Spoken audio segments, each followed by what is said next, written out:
Hey, sports fans, PB&Z, Sports Chaos.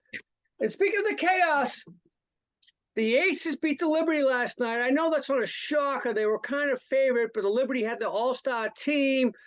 Aces the third repeat champion ever. I'm a little disappointed because, as you know, PB, I'm a big Breanna Stewart fan. I think she's the best fundamental basketball player in the world.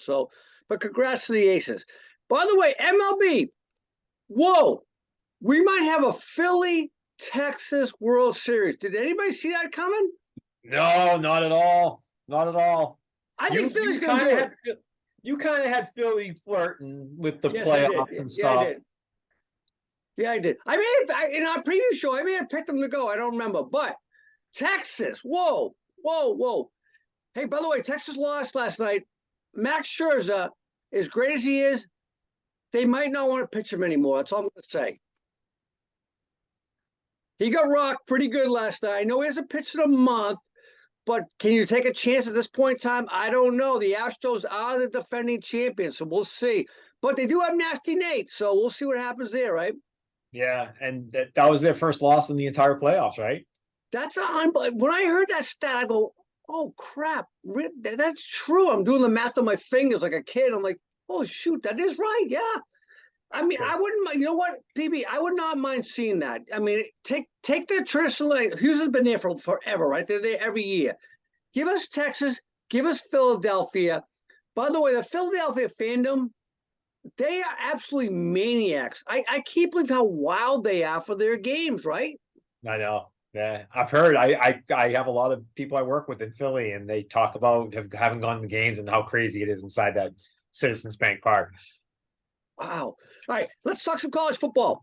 All right, So we had some good games last week. By the way, played on Tuesday night, I think it was. Liberty beat somebody. They're now 7-0 in the non-Power 5 or whatever they call them, the outside power. I don't even know.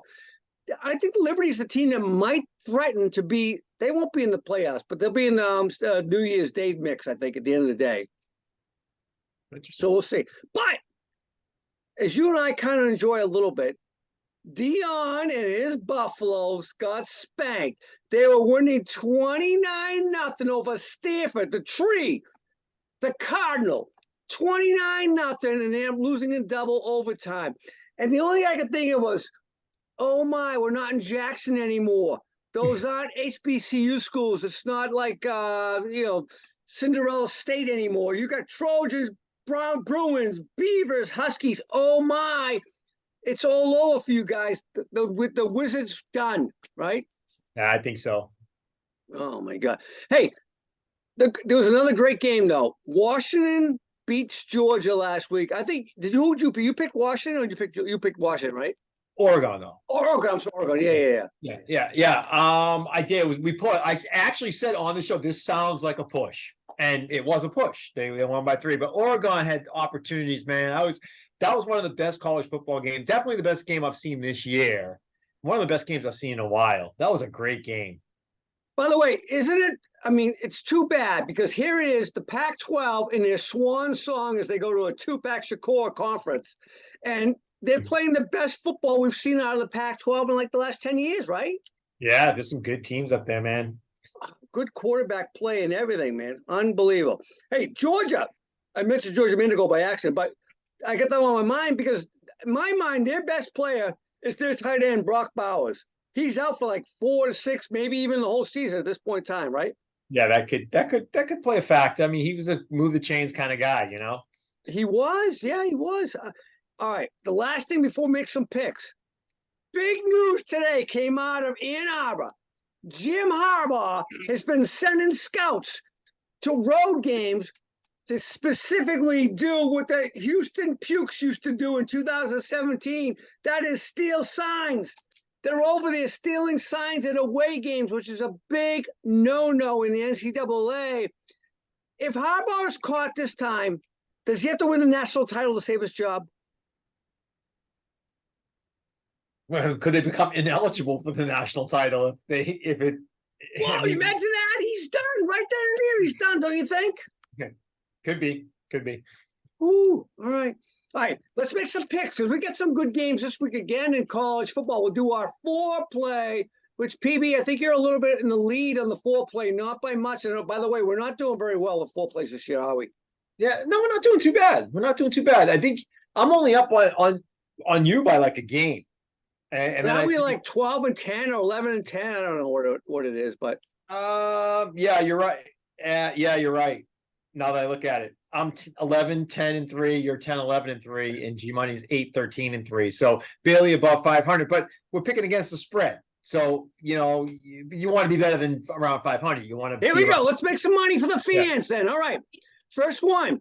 This is the big one, the showdown. Number 7, Penn State goes to Ohio State. Number 3 in the country. Ohio State's a 4.5-point favorite. I think they call it the shoe. What do you think is going to happen in the shoe?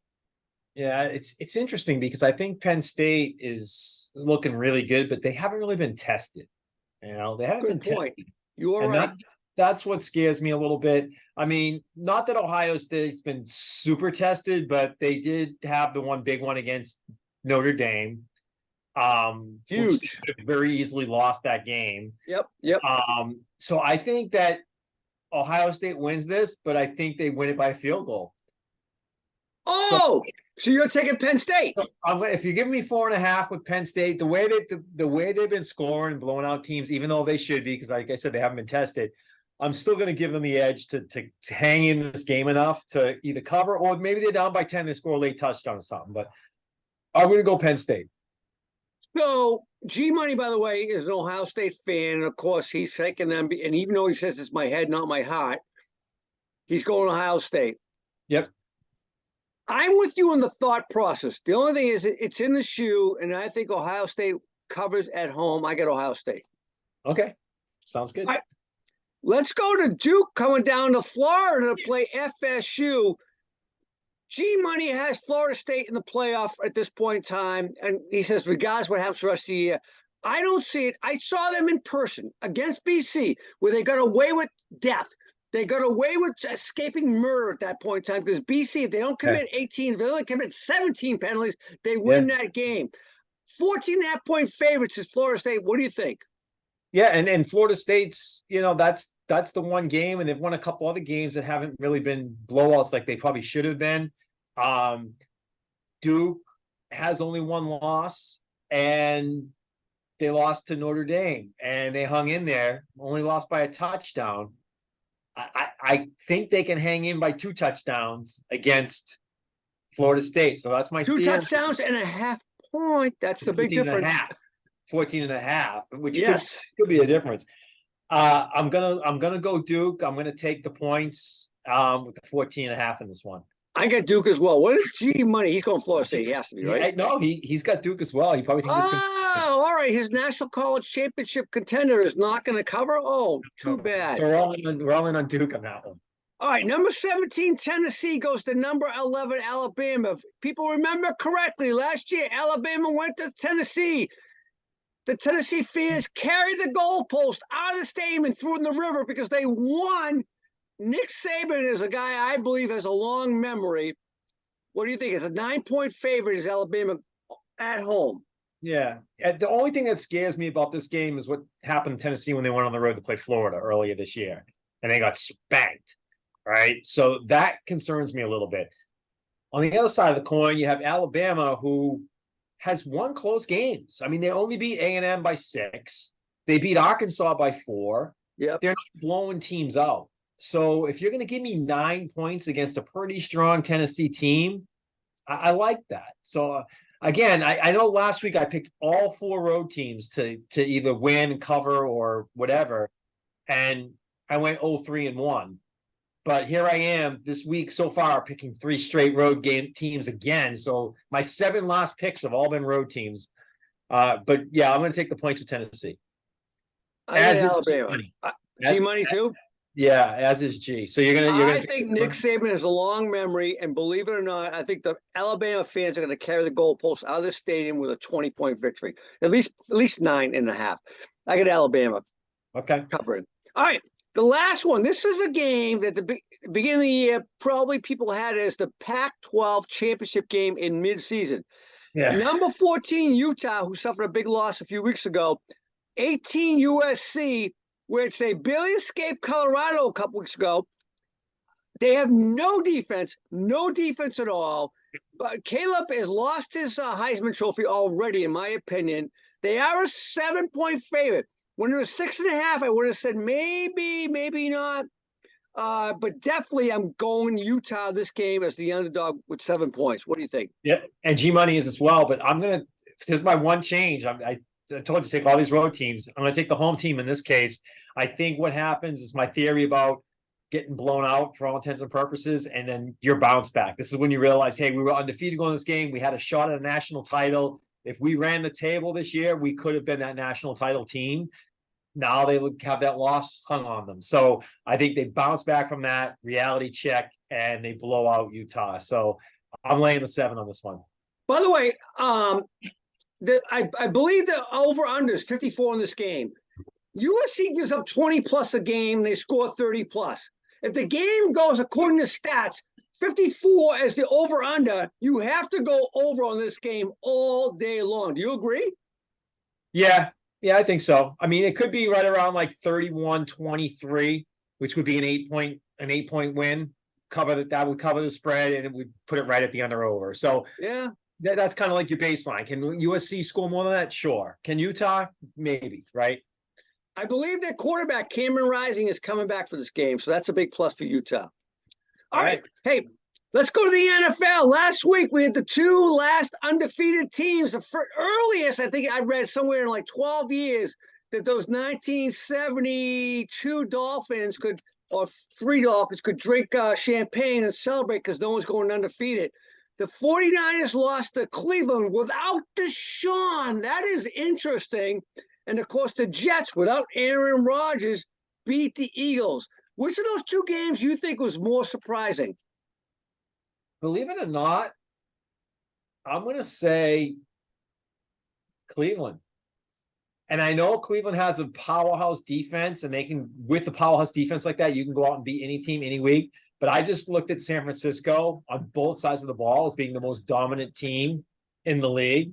And I think for Philly, it might have been a little bit of a trap game. So I wasn't surprised at all with the Jets beat. And Jets got some talent. They have talented players on that team. Their defense is legit. Yep. They have playmakers on offense, minus Zach Wilson. Yep. You know what I mean?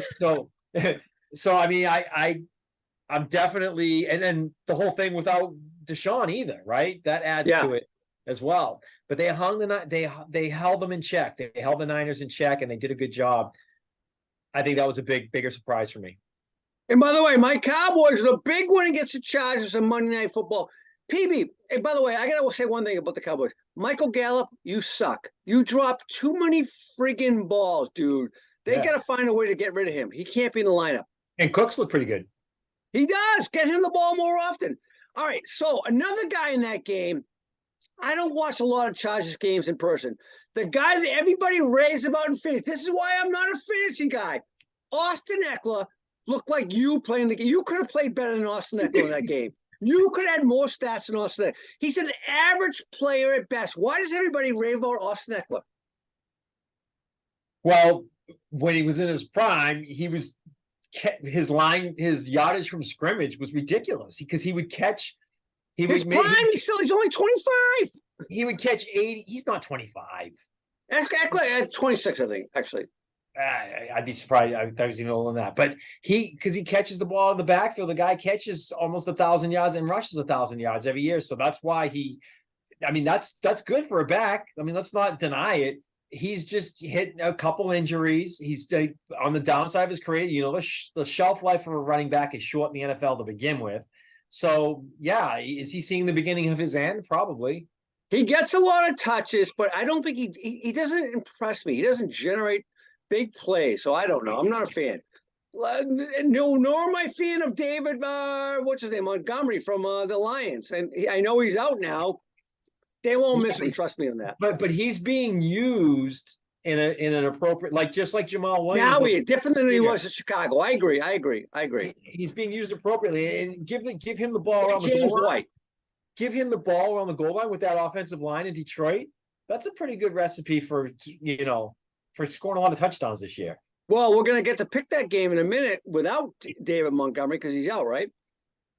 He is out, yes, officially. All right, hey, by the way, speaking of injuries, Trevor Lawrence got hurt last week. He's going to play tonight, supposedly, right? Hopefully. Justin Fields has a dislocated finger on his throwing hand. He's out for a while, correct? Yes. Ryan Tannehill got knocked out last week. Is he out again this week? The injuries are starting to mount, right? I'm not sure. Anthony Richardson is done for the season, correct? Yes. Believe it or not, I think that's an upgrade. Gardner Minshew should be playing for them. Anthony Richardson is not ready to play yet. I know he can be a difference maker with his legs, but not with his arm yet. Yeah. But surprise, surprise, Jimmy G is out again. Are you surprised? I don't know if he's officially out, but he's obviously trending that way. So I saw he's out. He's out. I saw it a little while ago. okay. Speaking of Jimmy G, his Raiders beat the Pats last week. He wasn't there to finish the game. Hoyer mopped it up. Let's talk about Bill for a minute. A lot of noise, a lot of talk. Is Bill in trouble? Patriots, Belichick. Yeah, I'd say so. I mean, the only thing that could save his ass, he won't. I don't think he'll be let go at the end of this year. I don't think he'll step down at the end of this year. I think he'll wait and see what his draft capital looks like, where he's picking the draft. If they can latch on, this is going to be a good quarterback class coming out. If they can latch on to a top 3, top 4 quarterback that's coming out of the draft, which they should be able to based on their record now anyways, right? And then they can groom that quarterback to become the next franchise face of the franchise in New England and couple that with that defense. Got to obviously maybe go out and get a big name receiver as well, and then go in and make the playoffs next year. Go from a 2, 3, 4 win team, whatever they're going to get this year, and make the playoffs next year under that new structure. And you can see that rebuilding start again. Then I think he's okay. But if that doesn't happen, no one's going to put up with a 4 or 5 win team every year. BB, the first thing that has to happen, and it's going to, I know Parcells got pissed off about this back in the 90s. He can't be the GM anymore. Belichick has to relinquish control of picking the groceries. I hate to say it. That roster's big. I'm okay. You know what? Everybody gets a hard time about the offensive talent on the receiver and the skill positions. Brady had worse receivers than this, and he won. These guys are decent receivers in my mind, and tight ends. So Mac's a little bit to blame. The offensive line is horrendous. They've got to bring in someone that can evaluate better on that side of the ball. Don't you agree? I do agree. And they're in trouble. This team's in trouble. They're not going to win a lot of games this year. They're going to maybe put up 4 wins or something. They're playing horrible. Their offense is just completely lethargic. So last week, I gave my bold prediction about Belichick for the Cowboys, blah, blah, blah. But let's talk about reality. If he gets canned, does he stay in the NFL next year? What is he turning 72, something like that? Yeah. Who picks him up? Who do you think? I don't know. I think he just goes out. Okay. And I don't think he gets fired. I think he steps down. That's one of those forced resignation type of things. So they give him the honor of saying I resign. Yeah.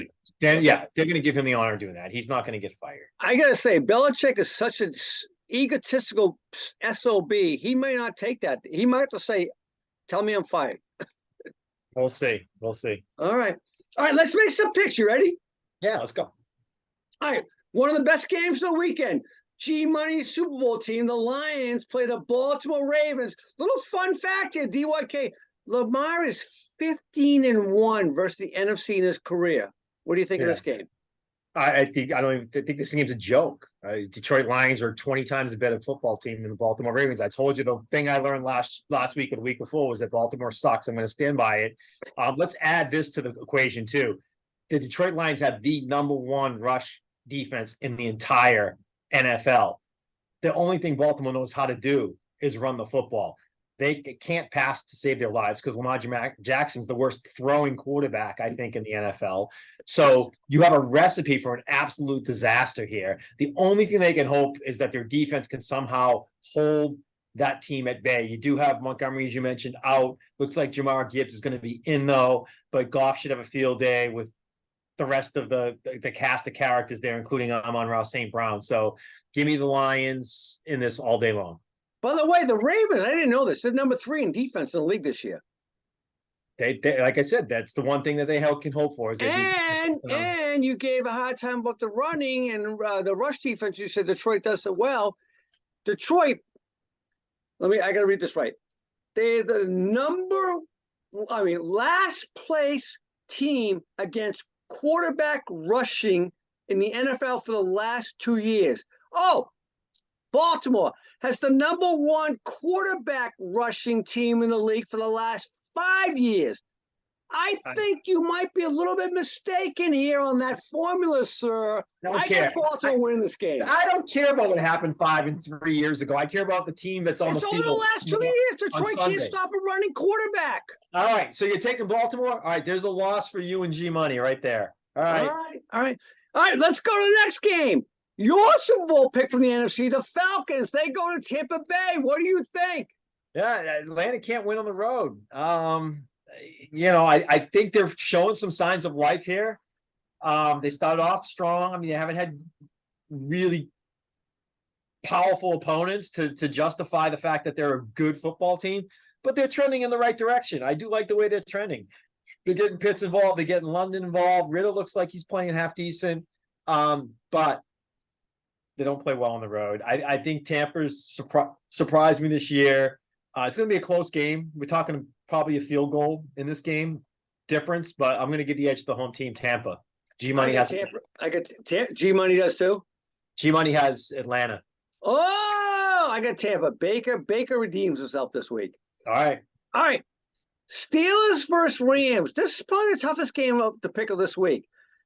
I don't think everything says Rams, but the Steelers, when they play their game, they're tough to beat. Yeah, it's at LA though. I think LA takes care of business in this one. I'm not buying that. I'm going to go with the Rams. I got Rams, and I think G-Money took Steelers, right? Yeah, he did. All right. This is a good game. Chargers versus KC. Chargers have, in KC, the last 5 games have been all one score, won 4 times by KC. What do you think? And these teams love to put up points on each other. Weren't these the 2 teams involved in like the 100-point game a couple last year? Yeah, they score points. 54 to 51 or something like that. I like KC though. I like the home team. It's hard. It's hard for me to pick against Kansas City really at all until they show me otherwise. After I saw on Monday night with the Chargers, I got to take KC in this game. All right. What G-Money got? G-Money has the Chargers. Of course he does. Best roster in football, right? So those you got Tampa, LA, KC, as do I. He's got Atlanta, Pittsburgh, and the Chargers. All right. The other big game of the weekend: Dolphins play the Philadelphia Eagles. Yeah. You got Hurts going back to play against Tua, the guy to replace him in the championship game in college football. What do you think? Yeah, and Philly, despite the talent that they have, obviously Hurts is not having a Hurts-like year. And they have a great offensive and defensive line, and that's what wins football games, and that's what's going to help them. But look at their games they've played this year. They've been playing very close games against very weak. They barely beat the Patriots. They barely beat the Patriots. Miami is they're a juggernaut right now. And I think Philly's just kind of realizing my theory usually is, hey, wake up call. You just lost to the Jets. You're coming back home. You're going to come out on firing on all cylinders. But I just think that they're going to lose a few games in a row. Do you look at Philly's schedule, by the way, for the next 5 or 6 weeks? It's tough. Rough. It is a rough ride for them. I'm going Miami. I'm going to take Miami on the road to win this one. All right. I think the JETS wake-up call gets Philadelphia flying, and the Eagles win this game. What's G-Money got? G-Money has the Eagles as well, so I'm different than you guys on that one, as I am on the Detroit-Baltimore one. So, all right. Let's go to the Monday night game. The 49ers coming off a tough loss last week, as you just talked about earlier. They got their big 3, CMC, McCaffrey, Deebo Samuel, and their offensive tackle, all-world offensive tackle. Some people say he might be the best in the game right now of the last 10 years. Trent Williams, all injured. They suppose he will play, but they're injured and they're questionable. Can they come back and win this week on the road against the Vikings, who woke up last week? Yeah, I mean, if they were playing a team like Cleveland again, or a team like, like Washington or Dallas, even that has a really good pass rush, and they didn't have, a Trent Williams in there, maybe I'd say, hey, they got to be careful with this game. But Minnesota's they're not that good this year. They're just not a good football team, and I don't see them. I don't see them staying close in this game. I think Niners bounce back, even though they're on the road. They bounce back and win this one handily. By the way, is the game on Monday Night Football? It's Monday night. Yep. That means it's in prime time? Yep. That means Kirk Cousins loses. I got Minnesota. I got 49ers all day long. Yeah. And G Money does too. So. All right, man. All right. All right, my man. We're up against a good one. Talk to you soon. All right. Go Jags tonight.